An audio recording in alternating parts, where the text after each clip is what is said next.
मतलब बहुत सी चीज़ें डिफरेंट हो रही है, जदीद दौर आता जा रहा है और उसमें हम देख रहे हैं कि एक व्हाट्सअप ग्रुप भी जिस तरह आपने इंट्रोड्यूस किया हुआ काफ़ी अरसे से कर रहे हैं, लेकिन अब देखते हो कि इस ग्रुप के अंदर जहाँ पर आपके पास है साबका क्रिकेटर्स भी हैं, उसके अलावा दीगर मुल्क से भी लोग आपके साथ जुड़े हुए हैं, फिर पाकिस्तान से स्पोर्ट्स से वाबस्ता लोग हैं, फिर स्पोर्ट्स हल्के जितने ऑर्गेनाइजर हैं इस ग्रुप के अंदर हैं, क्या चीज़ आप लेकर चल रहे हैं इसमें पाकिस्तान सुपर लीग 10 के अंदर? सर हमने ये PSL 10 का एक ग्रुप बनाया हुआ है, व्हाट्सएप ग्रुप है जिसमें फैमिली फ्रेंड्स हैं और दीगर लोग इसमें शामिल हैं। इसमें हमने PSL 10 के हवाले से इसके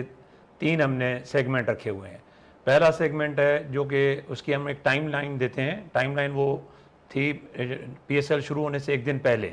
कि जी आपकी जो है ना टॉप की 4 टीमें कौन सी आएंगी, ये हर ग्रुप मेंबर ने बताना था और उस एक टीम के ऊपर 30-30 पॉइंट रखे गए थे। मतलब जिस